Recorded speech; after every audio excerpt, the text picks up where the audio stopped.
nggak sih tahun 1955 itu salah satu tahun yang sangat menentukan bagi Indonesia, yang dimana pada saat itu masyarakat itu mulai melakukan pemilihan wakil rakyat itu secara langsung, yang dimana di tengah pergolakan Indonesia yang saat itu sedang panas-panasnya, pada tahun 1955 itu terjadi pemilihan pertama yang terjadi di Indonesia.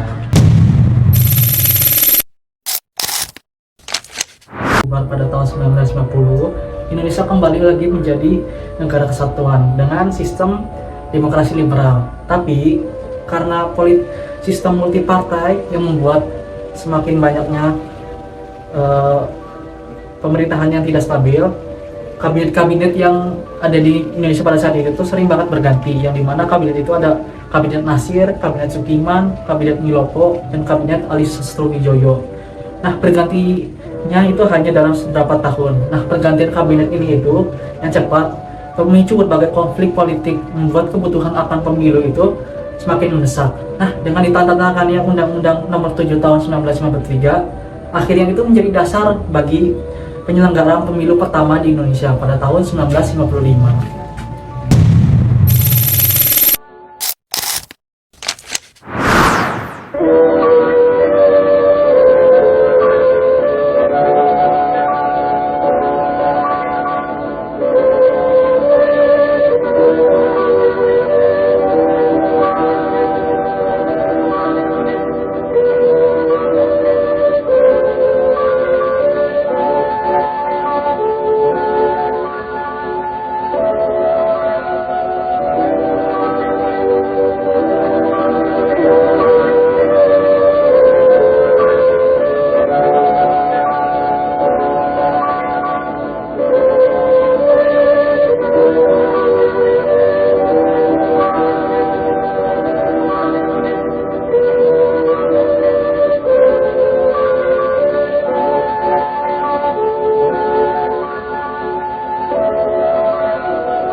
Pemilu 1955 dirancang dalam dua tahap. Yang pertama, pemilihan DPR pada tanggal 29 September dan yang kedua, pemilihan konstituante pada tanggal 15 Desember. Aturannya jelas, yaitu langsung, umum, bebas, rahasia, jujur, dan adil, sebagaimana tercantum pada UUD 1950.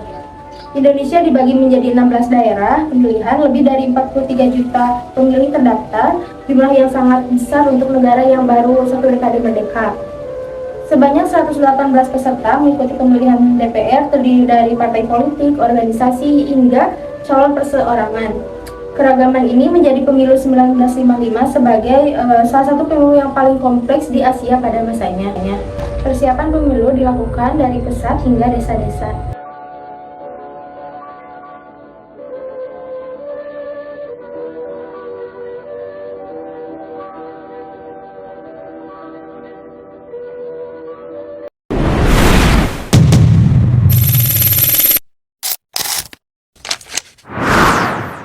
Menjelang hari pemilihan, kampanye dilakukan dengan meriah. Partai-partai memasang poster, melakukan pawai keliling, mengadakan rapat umum, dan memanfaatkan media massa. PNI, Masyumi, NU, dan PKI tampil sebagai empat kekuatan besar. PNI menonjol dengan ideologi Marxisme yang menekankan perjuangan kaum kecil dan anti kemiskinan. Di Kota Semarang, PNI menggunakan Koran Seluruh Indonesia sebagai media kampanye. Di berbagai kota, suasana kampanye berjalan tertib dan damai. Meski saling bersaing, partai-partai tetap menghargai satu sama lain.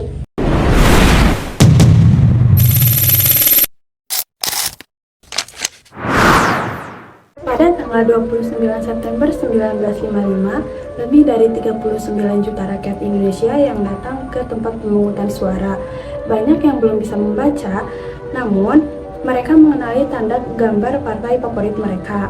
Pemungutan suara berlangsung aman dan juga tertib.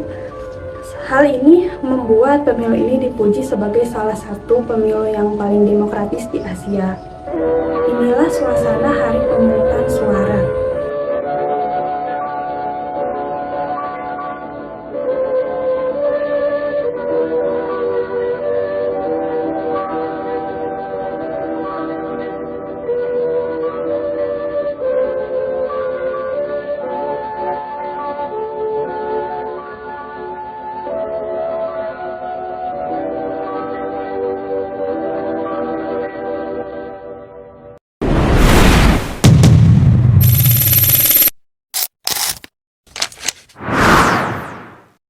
Hasil pemilu menunjukkan keragaman pilihan rakyat Indonesia dengan 4 pemenang besar, yaitu PNI dengan 22,3% suara, Masyumi dengan 20,9%, NU dengan 18,4%, dan juga PKI dengan 16,4%. Meskipun tantangan politik yang terus berlangsung setelahnya, pemilu ini menjadi tonggak demokrasi yang membuktikan bahwa rakyat Indonesia itu mampu menentukan masa depannya sendiri. Pemilu 1955 menjadi bukti bahwa bangsa muda ini mampu menjalankan demokrasi dengan jujur dan bermartabat. Di tengah keragaman dan tantangan awal kemerdekaan, rakyat Indonesia menunjukkan bahwa kedaulatan berada di tangan mereka.